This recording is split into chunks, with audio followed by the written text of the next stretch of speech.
দারিদ্রতার কারণে বাড়ির অভাবের জন্য ছাত্রদেরকে কাজের সন্ধানে বেরিয়ে যেতে হয়েছিল একদিন। পড়াশোনা চলাকালীনই তারা রাজমিস্ত্রির মার্বেল টাইলসের কাজ করত। এলাকাতেই দশম, একাদশ, দ্বাদশ শ্রেণীতে উত্তীর্ণ হওয়ার পরেই রোহিত, মেরাজ আর এফ সোলেমান সহ 10 থেকে 12 জন স্কুল পড়ুয়া অন্ধ্রপ্রদেশ, তেলেঙ্গানা রাজ্যে শ্রমিকের কাজ খুঁজতে পাড়ি দিয়েছিল। পড়াশোনা ছেড়ে দিলেও পড়াশোনার জন্য মন কেমন করত স্কুল পড়ুয়াদের।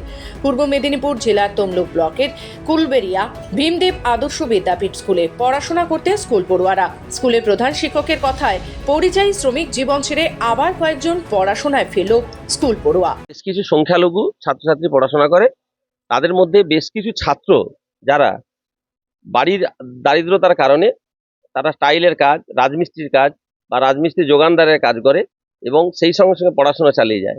ফলে তারা রেগুলার স্কুল অ্যাটেন্ড করতে পারে না।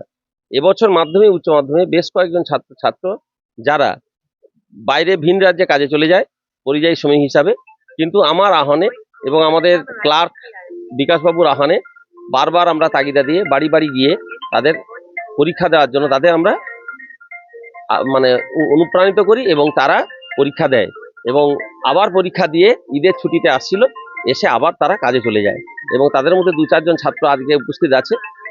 তাদেরও তথ্য আমি দিতে পারবো এবং তারা উপস্থিত আছে এই বিদ্যালয়ে বর্তমানে।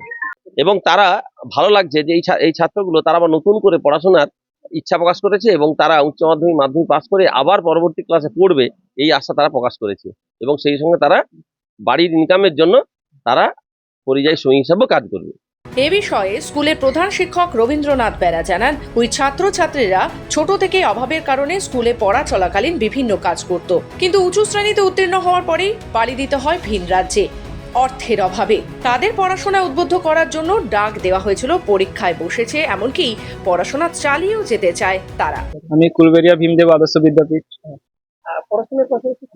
আমি পড়াশোনার পাশাপাশি কাজ করি। কি কাজ? টাইলসের কাজ করি। কোথায়? এইখানে না, আমি কেরালায় কাজ করি। পরীক্ষা দিতে এসেছিল? হ্যাঁ, আমি পরীক্ষা দিতে এসেছিলাম। হঠাৎ করে পরীক্ষা দেওয়ার ইচ্ছে কেন হলো? পরীক্ষা দেওয়ার কারণ হলো আমার স্যার আমাকে ফোন করে বলেছিল যে তুমি পরীক্ষা দাও, পরীক্ষা দিয়ে কিছু হও, বড় কিছু। প্রধান শিক্ষক বলছিল বলে আমি এসেছিলাম, পরীক্ষা দিয়েছি। আমি মার্বেল টাইলসের কাজ করি।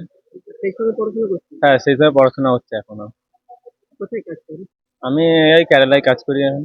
পরিযায়ী শ্রমিক? হুম। স্যারের আহ্বানে কি পরীক্ষা দিতে এসেছিল? হ্যাঁ, স্যার আমাদেরকে ফোন করে বললো যে তোরা কাজ করছিস ঠিক আছে, কিন্তু ভালো করে পরীক্ষাটা দিয়ে নিজেদের ভবিষ্যৎ পড়াশোনাও তো লাগবে কিছু, তো তাই কাজের পাশাপাশি পড়াশোনাও করা, তাই আমরা পরীক্ষা দিতে এলাম স্যারের কথা শুনে।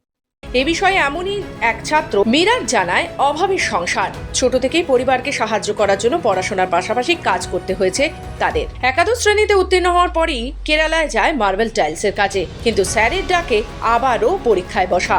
এরপরও পড়াশোনা চালিয়ে যেতে রাজি মেরাজ। বর্তমান সময়ে শিক্ষক ক্ষেত্রে এগিয়ে থাকা পূর্ব মেদিনীপুর জেলায় স্কুল ড্রপ আউটের সংখ্যা বাড়তেই চলেছে। স্কুল ড্রপ আউট রূপে বিভিন্ন স্কুল বিভিন্ন রকম পন্থা অবলম্বন করছে। উলুবেড়িয়া ভীমদেব আদর্শ বিদ্যাপীঠের প্রধান শিক্ষকের ডাকে পরিযায়ী শ্রমিকেরা আবারও পড়াশোনায় ফিরে এসেছে। এই ঘটনায় বর্তমান সময়ে এক বিরল নজির সৃষ্টি করল। পূর্ব মেদিনীপুর থেকে রাজীব নন্দীর রিপোর্ট, খবর বাংলা।